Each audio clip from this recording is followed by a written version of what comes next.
Alors bonjour à tous, ben voilà une petite présentation me concernant. Donc je suis passionné et je travaille pour Ferrari depuis maintenant 30, c'est en bientôt 38. Donc j'ai commencé, j'ai fait mes études aux Hermétiers à Bruxelles. En fin d'études, on avait des chefs d'entreprise qui venaient passer nos examens de fin d'année pour le jury oral. Et donc, on avait le chef d'atelier à l'époque qui faisait partie des membres du jury aux arts et métiers. Et donc, j'ai eu la chance d'avoir, question facile ou pas, j'en sais rien, mais j'ai eu la chance de réussir haut la main.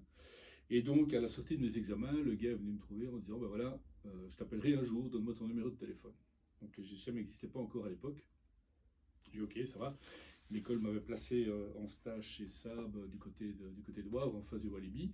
Et 10 mois après mon engagement chez Saab, le chef d'atelier chez Ferrari m'appelle en me disant, ben voilà, euh, on voudrait agrandir l'équipe et on voudrait que tu en fasses partie. Donc moi je voulais pas y aller parce que je me sentais pas capable, surtout manque d'expérience. J'avais jamais vu une Ferrari de ma vie. Et puis voilà, à force d'insister, je me suis quand même présenté là-bas et je suis resté là-bas 21 ans. Alors, j'ai commencé là-bas comme mécano, c'est rue Colinbourg. J'ai commencé comme mécano, puis j'ai commencé à étudier tous les bouquins techniques. De là, je suis très vite passé comme brigadier, puis chef d'atelier, réceptionniste, et puis National Service Manager les 6 dernières années, quand on avait été racheté par Inkscape International. Donc, pour rappel, le garage Francorchamps, c'était géré par monsieur, le créateur, c'était monsieur Swaters, et puis géré par Philippe Langsweert, qui était mon patron direct. On a été racheté par les Anglais, par le groupe Inkscape International. Et puis voilà, et puis on a perdu l'importation pour des raisons juridiques et commerciales. Voilà, moi, pendant toute cette période, donc comme je vous ai dit, j'ai gravi tous les échelons, j'ai toutes mes attestations d'usine, une grosse partie sont ici exposées sur les murs. Des formations qu'on avait au sein de l'usine même.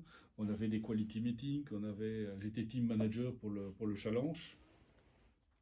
Et donc, j'ai l'avantage d'avoir un gros bagage technique au niveau des Ferrari, surtout au niveau des Youngtimers, donc les voitures des années 80 jusqu'en 2010, où je connais et je fais bénéficier de ça à mon équipe, bien évidemment, parce que c'est le but. Je maîtrise en fait toutes les petites astuces pour améliorer le produit, pour le rendre fiable, pour limiter les pannes, parce qu'on dit toujours qu'une Ferrari c'est pas fiable et que ça coule de l'huile et qu'il y a toujours un problème. On peut limiter tout ça si on respecte certaines règles et si on travaille avec certains produits, voilà, qui sont conseillés par l'usine, c'est pas moi qui l'ai inventé.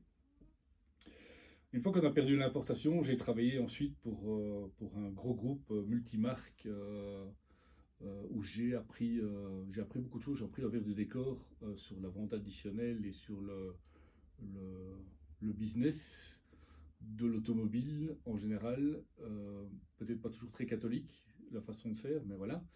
Et puis ensuite, j'ai été rappelé comme responsable d'atelier dans deux garages, l'un à la suite de l'autre, comme responsable technique, toujours pour remettre le pied à l'étrier dans les Ferrari.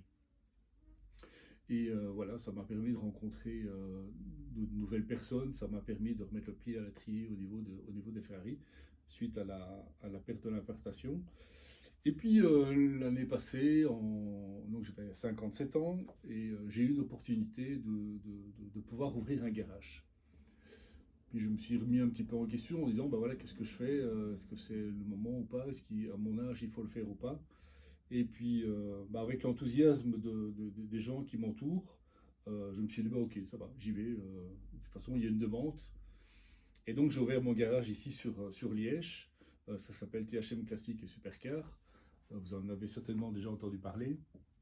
Et donc ici, ça fait 1 an et demi que je suis installé donc sur l'arrondissement de Liège, ici à Jépy-sur-Meuse.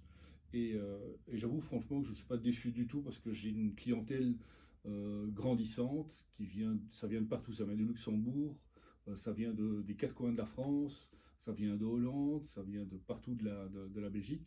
On organise des transports pour faire venir la voiture au garage. On s'occupe de tout ce qui est entretien, réparation, on gère tout ce qui est cuir, le plastique qui colle, les airs conditionnés, les diagnostics, les expertises, sous-traitance en carrosserie, on fait le stockage de voitures, on fait de la vente de voitures. Et voilà, donc on a vraiment un panel vraiment très large de toutes les activités du garage. Et voilà, donc si vous voulez en savoir plus, j'ai des réseaux sociaux sur lesquels je parle de tout ça et bien sûr sur le site internet que vous êtes en train de visiter, bien toutes les pages sont accessibles pour avoir plus de renseignements. Maintenant, si vous n'avez pas réponse à vos questions, vous n'hésitez pas à m'appeler, je me ferai un plaisir de vous y répondre. Je vous souhaite une bonne fin de journée. Ciao à tous.